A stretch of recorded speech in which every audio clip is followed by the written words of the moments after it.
facing. What do you love about running? It can be uplifting. That human connection that we create on the broadcast every night is incredibly important. Hey there, welcome to The Uplift. I look over at him and he's smiling. I'm going to remember that the rest of my life. It's really a miracle that he's with us today. The Uplift. Stream now on the free CBS News app.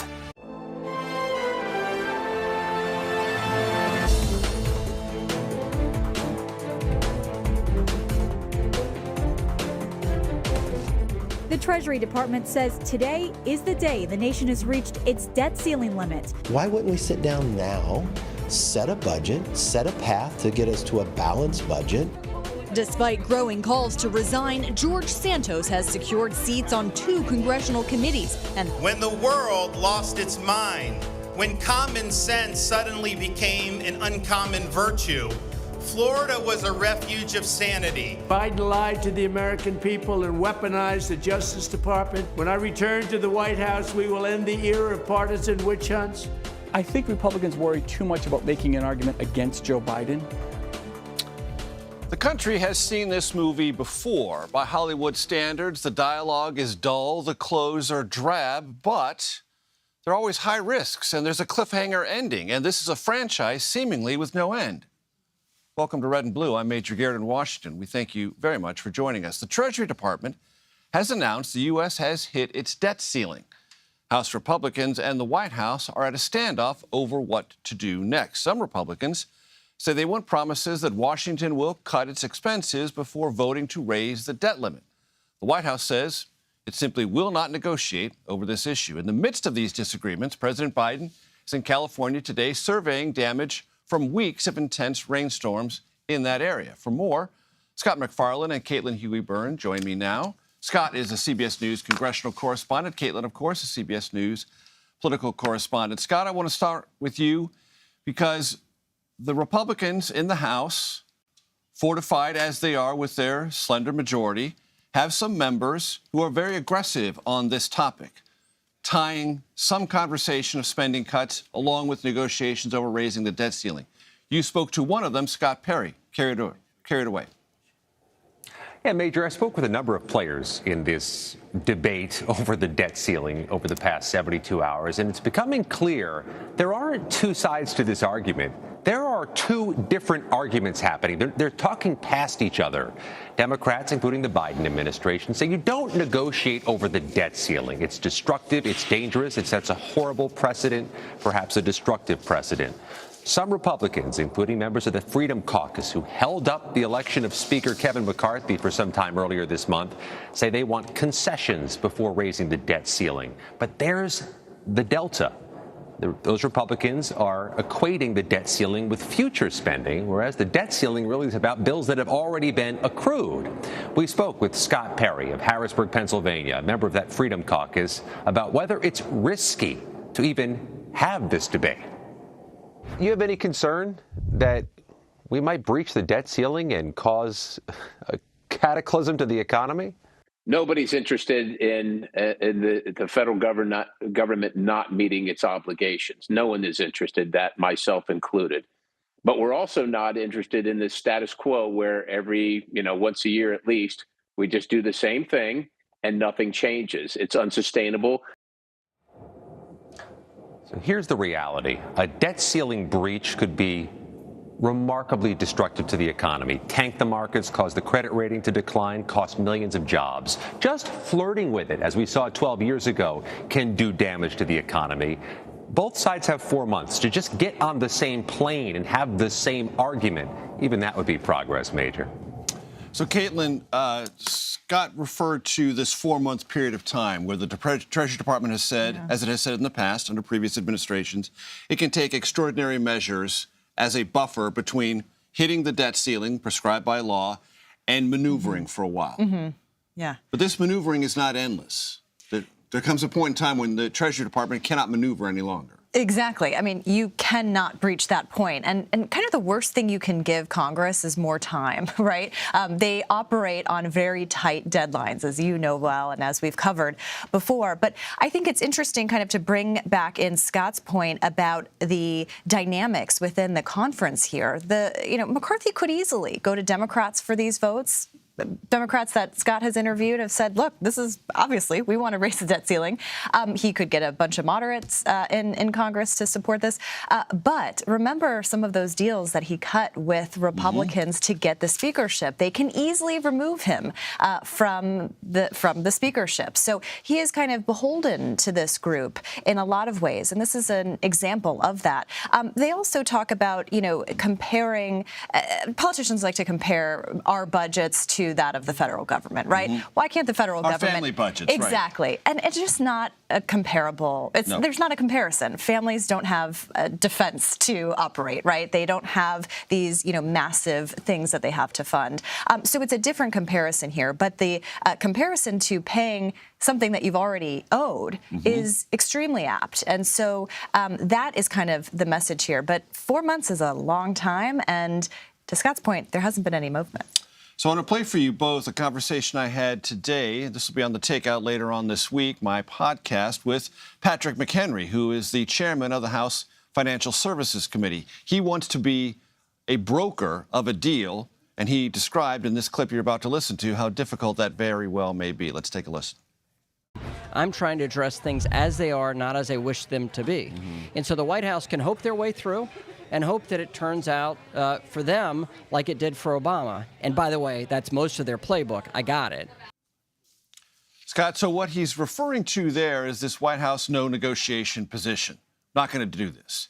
And he's saying, be careful, White House, because Republicans, like Scott Perry, who you talked to, are more entrenched and they're in greater number. And the concessions that Speaker McCarthy made to them to become Speaker are real. And McHenry's point is, you better come around and try to find some way, or this is going to end badly.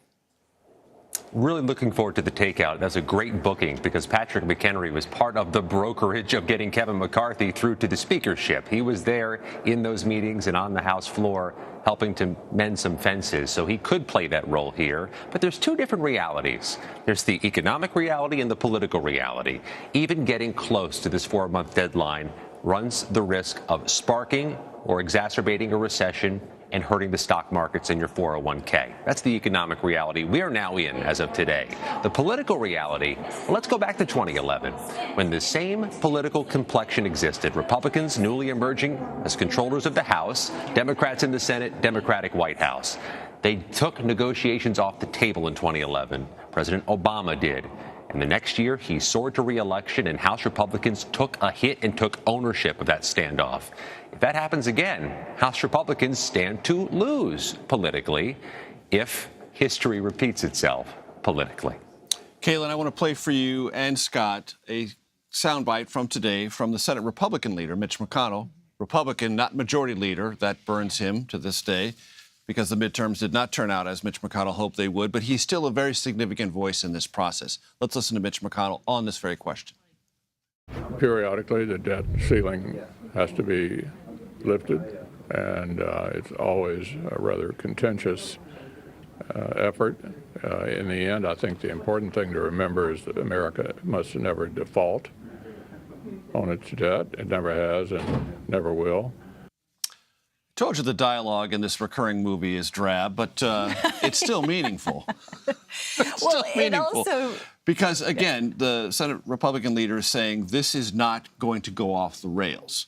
Neither he nor Patrick McHenry or anyone at the White House that I've talked to knows how this is going to be resolved, just predicting confidently that it will be. Well, McCarthy and McConnell are in very different situations. I mean, obviously, you mentioned that McConnell is not the majority leader. He also navigates a very different conference on the Senate side in terms of Republicans. McCarthy's challenges here are vast and are going to require a lot of needling here. But the important thing, too, is not only the impact that this has on the economy, but on people's personal economies, right? You can't make Social Security payments, can't make Medicare payments. these are core constituencies, if you think about it, just from political terms, of people that vote for Republicans, right? And so just from a purely political sense, to Scott's point about taking ownership, that should factor in. But also, it's worth noting, too, that Republicans have had no trouble raising the debt ceiling under Republican presidents. They just did it under the Trump presidency. So this is a dynamic where you have divided Congress and a preview of what's to come, but with real live impacts.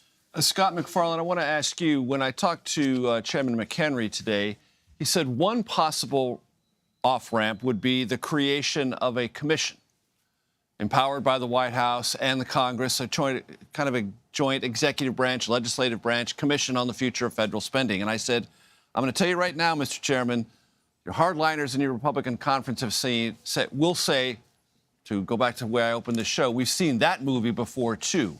And those commissions create lots of tidy reports and a few headlines, but they don't really change things. Do you think a commission would be a way out of this based on the conversations you've had, Scott?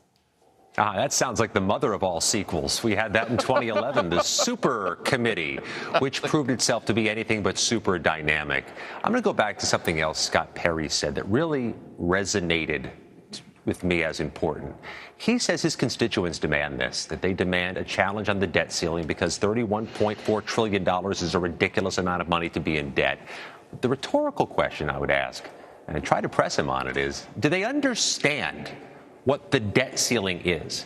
Would they find this to be a popular challenge if it's breached and Social Security ends, Medicare ends, or at least interrupted, the market tanks, millions of jobs are lost?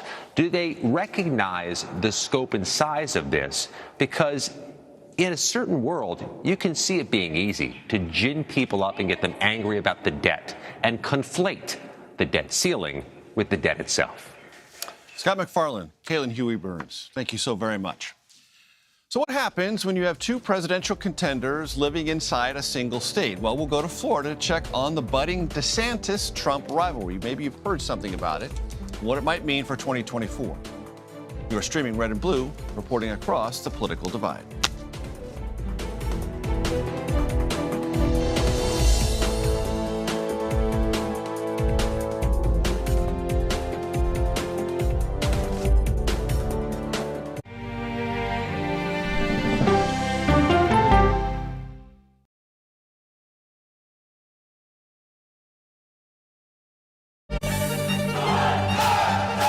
Original documentary from CBS reports tensions rising between a powerful country and a vital island. The supply of this technology came grinding to a halt. The world would grind to a halt. Absolutely. As Taiwan faces threats and aggression, Taiwan is on the front line, and we understand our responsibility as a democracy. We cannot fall. CBS News examines whether they can defend themselves. Putin, Ukraine, China, Taiwan, they are manifestations of the battle between autocracy and democracy. And that is a fight that we're all engaged in. Defending Taiwan, now streaming on the free CBS News app. When weather turns extreme, States from the plains to the northeast are bracing for more than 2 feet of heavy snow. every second counts. This is a monster winter storm. CBS News and the Weather Channel bring you virtual weather technology so advanced, so real. There's a wrinkle in the forecast, the accumulating ice. You'll have time to get prepared. Take precautions before you head out. Feel the forecast on the CBS Evening News with Nora O'Donnell. Stories that inform. You can be really old at 60, and you can be really young at 85. Inspire. How do we unlock the power within ourselves to be who we want to be? And brighten your day. The best part of fame is making people feel good. Always send the people home happy. Make every day a little more like Sunday morning. Here comes the sun. Stream now on the free CBS News app.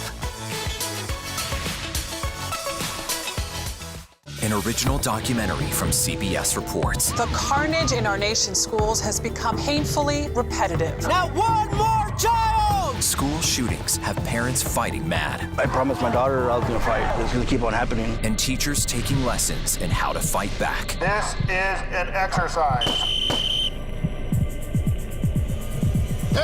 We We approach it as it's you or them. It shouldn't have to be your teacher's job to protect your life. But will the battle over gun control, People are afraid that they're going to lose their gun rights altogether. be the hardest lesson of all? The exercise, you're having to shoot at an adult.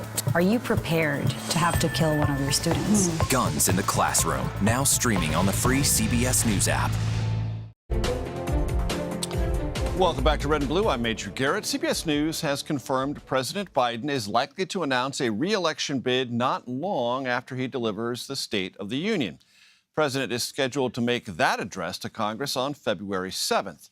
Senior White House advisors tell CBS News the president will not announce during that speech, of course not, but he will use that address to explain his short-term and long-term policy ambitions. Formal announcement for a re-election bid could come as early, we are told, as late February. Meanwhile, as you might remember, former President Trump announced his candidacy for another presidential term way back in November. Feels like forever ago. But Trump hasn't held any formal campaign events since then. He is set to hold his first next week in South Carolina. There are a number of Republicans who are considering a challenge to former President Trump. One of them is Florida Governor Ron DeSantis, who has already earned a nickname of sorts from the former president, sanctimonious, and a few recent barbs. The 44-year-old Republican was reelected easily in November and sworn in for his second term earlier this month. For more on 2024, Jim DeFeeti joins us now. Jim is our CBS News Miami investigative reporter. Jim, always good to see you. What would you say is right now the political trajectory of Ron DeSantis? Well, he's clearly on the upswing. I mean, he's everybody's favorite candidate on the Republican side other than Donald Trump. He has the coterie of billionaires who have pumped a lot of money into his campaign. He has more than $90 million still at his disposal, even after raising $200 million for his governor's race. He's the guy who everyone wants to default to. He's the person who people believe you get Trump without all the Trump baggage, as it were. And so right now, he's in a really good position, not eager to jump into a race that he doesn't need to since he's got high name recognition already. And he has a legislative session to go through. And as I read it, Jim, a rather compliant, if not pliant, state legislature willing to do just about whatever the governor asks him to do. And on the other side of that, perhaps DeSantis will look more seriously at a bid. Yes. I mean, one could even say a submissive legislature that has basically given the governor everything he wants whenever he wants it. It is, he's called special sessions and didn't even share with legislators what the bill would be, whether it was regarding Disney or other bills in terms of vanquishing his opponents. So he has the ability to scare and intimidate a lot of politicians, particularly on the Republican side here in Florida. Nobody is expecting Ron DeSantis to make any sort of announcement before the summer. The session runs basically from March till about, the end of April. So nobody's expecting an announcement before the end of session. What you will see in this legislative session, though, are many of the same culture war issues, many of the same national issues that he likes to stir the base up with. He will use the 2 months of the legislative session to really sort of stoke those things and get himself back on Fox News as regularly as he can. Jim, in sports, it's always dangerous to build expectations entirely on potential that's on paper. And right now, that appears where Governor DeSantis is. Tremendous upside potential on paper. But he hasn't been tested nationally. He hasn't been tested in the kind of retail politics essential to claiming a nomination. And he hasn't tried to throw a punch at former President Trump. How do you evaluate all those potential weaknesses? Well, let's take the last point first. There's no value in him taking a shot at President Trump right now, former President Trump, because he doesn't know what the future holds for former President Trump. As you noted, we were both there for the announcement in November, and the former president, has basically run a non-campaign in the months since. So there's no upside for him taking a shot at the Trump folks. Now, your other point, though, about him never actually taking a punch yet is absolutely true. Let's review the record. Governor DeSantis has won every election, whether it's a congressional race or the 2 races he's run for governor. He has a compliant, submissive legislature that gives him everything he wants. He has restructured the state Supreme Court so he doesn't have to worry about the same state Supreme Court, striking down any of his laws or rulings or actions. He has been able to sort of skate by with that air of hubris, as some Republicans like to point out, of somebody who's never taken a punch to the nose. And yet we've seen that even in the one debate he had with Charlie Crist, even though his own internal polling showed him up by 15, even as it ultimately was, 19 points, when Charlie Crist took a shot at him, he became rankled, he became a little uncomfortable, his neck started bobbing, and you could see the uncomfortable nature that he had on stage. What's that going to be like when he's going in Iowa or New Hampshire with 6, 7, 8 Republicans all taking shots at him? We remember what it was like for Marco Rubio, another Florida presidential hopeful who had a lot of promise, when Chris Christie laid into him. What happens when one of those guys, whether it's some other Republican candidate taking a shot at him? I think that's what's going to be the real test is can Ron DeSantis take a shot? Because he doesn't even interact with unfriendly media. He only goes on friendly media. So he doesn't do the back and forth, the give and take with reporters from CNN, CBS, NBC, any of the other outlets. He only goes on friendly news channels where he knows he'll get treated with kid gloves. And Jim, a lot of people will roll their eyes when I ask this question of you because they don't really care, because they're not in the rooms, because they don't write the big checks. But there are people who do. There are big donors who expect a little bit of donor management. It's not a secret among political reporters that Governor DeSantis has a lot to learn or could acquire some skills in this donor maintenance world. Your thoughts? Absolutely correct. You know, he's had a couple of thank you parties, ostensibly thank you parties, for some of his major donors in Miami and in Tallahassee before his inauguration. And, you know, the one in Miami, the reports out of it were quite striking. Like, he spent very little time. He did not do any glad handing, did not interact with people. It seems very uncomfortable. He's always had that reputation as being someone who is uncomfortable. You know, he tried a little bit more in Tallahassee, clearly showing that he had heard the criticisms. But even in other interactions you see with him, he is not someone, you know, I go back to an old expression. You know, there used to be in politics the saying that, you know, is this a candidate that I'd like to have a beer with? You know, Ron DeSantis is not a guy that you want to necessarily sit up and have a beer with. He's going to test whether or not that's important or not. Now, I will tell you, the most humanizing aspect of Ron DeSantis, the person who warms him up, who gives him that sort of like more of a aesthetic, is his wife, Casey DeSantis. There is no doubt in my mind the most critical piece for Ron DeSantis, if he chooses to run for president, will be his wife, Casey. And let's remember, she comes from a TV background. She was in TV news. I think that probably the person who is working with Ron DeSantis more than anyone in terms of making him better, in terms of how he presents himself, is his wife, Casey, because she did it for so long on TV. Jim, I don't want to overlook what's happened in Florida. He won narrowly for election, and then, as you said, won by 19 points. And there are conversations going on in Democratic Party circles that Florida may be slipping through their fingers as a place that's actually competitive. You can't take DeSantis out of that if that's true. That means his political skills do matter, and they could have national implications. Look, the red wave that was promised by the Republicans throughout the rest of the country did not materialize, except it did happen in Florida. Florida was a red wave. It turned Miami-Dade County for the first time in 20 years from blue county to a red county. It turned Palm Beach County into a red county. It weakened Broward County, the stalwart county of Democrats. So clearly, Ron DeSantis's message coming out of that election is, if you were disappointed, if you're a Republican in other parts of the country, and you were disappointed by the results of what happened out of Washington and the other candidates, the recipe can be found in Florida. That's his argument. I can take what I did here in Florida and replicate it across the country and taking back the White House. That will be his message.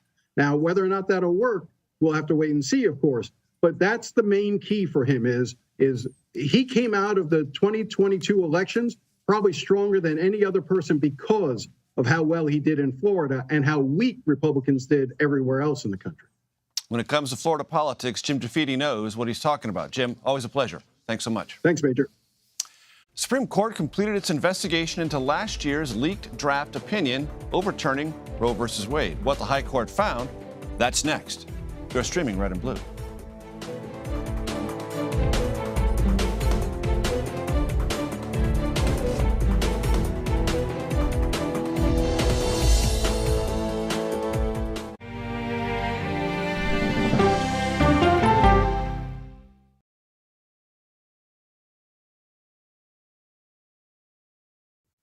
an original CBS Reports documentary. Yoga and wellness has become a place of anti-science. Online clickbait. The algorithms feed you content based upon your own fantasy. Potentially at my peril. There's no question about it. Spreading digital disinformation. Their entire yoga studio and spiritual community got so embedded in all of the QAnon stuff that it became this sick place. Why pro-health people are fertile ground for anti-science messages. We can just go into the whole mask thing. A lot of us just believe that's symbolism for silencing people. People are locked in this mindset. They've been taught to accept what the medical doctors say. No longer are you going to be willing to take any medical advice. It's a big problem that we urgently need to address. An original CBS Reports documentary streaming now. An original CBS Reports documentary. We need to put an end to this territorial status. Will statehood create a better Puerto Rico? So that we have the same quality of life that you see in the States. What do you worry about? Me living here in the future. They're giving incentives to non-Puerto Ricans to come to Puerto Rico and extract our natural resources and take over our land. Vacation in Puerto Rico, and in exchange for that, you don't pay taxes. Why would I allow somebody who abused me for 123 years to then consume me? An original CBS Reports documentary streaming now. People from every corner of America facing challenges. Everyone is just looking for some type of connection. Just raise your hand and say, hey, I'd like to help. Coming together to find solutions. We are going to do something about it. Their stories are our stories. Welcome to Eye on America. Stream now on the free CBS News app. After decades in the public eye and public service, this mother-daughter duo is now talking about gutsy women. What's the gutsiest thing you've ever done? We go person to person with Secretary Hillary Rodham Clinton and Chelsea Clinton. Now streaming on the free CBS News app. Stories that inform, inspire, and brighten your day. The best part of fame is making people feel good. Make every day a little more like Sunday morning. Here comes the sun. Stream now on the free CBS News app.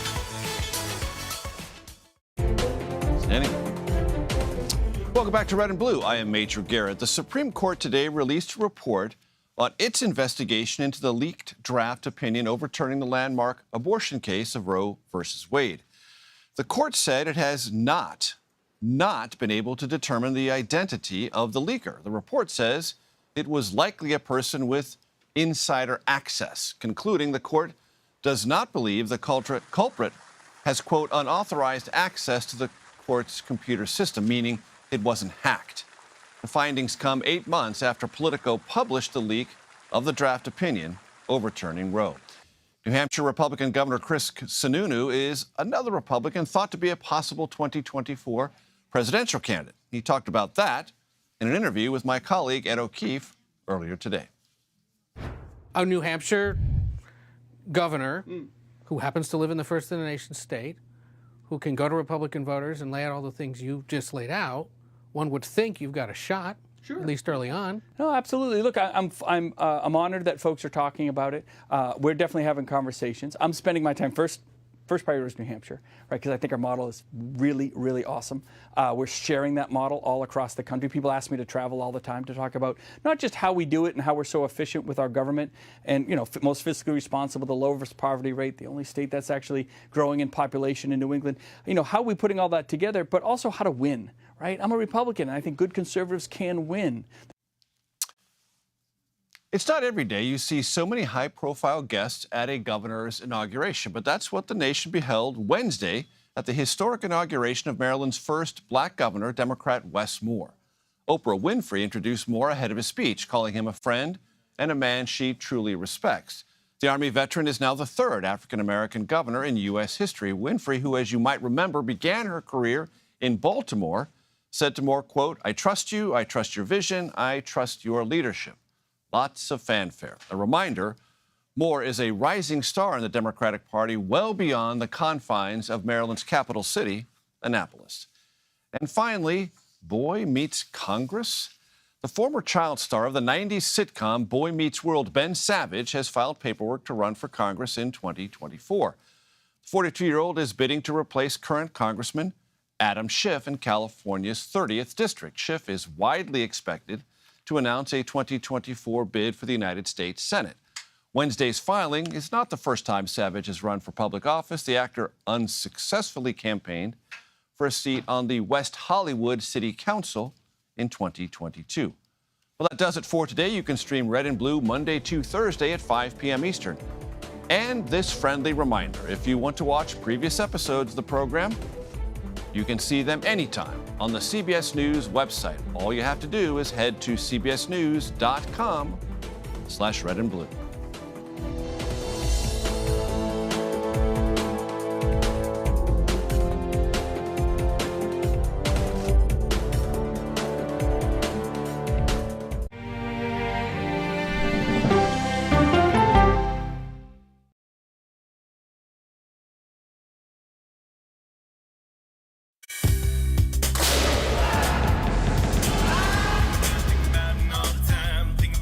Everybody wakes up in the morning and they are pelted with alerts that frighten them, news that agitates them. With this show, we have the time to explain what's going on. These migrants, they've been released. Explain the status that allows them to be released, to slow things down a little bit.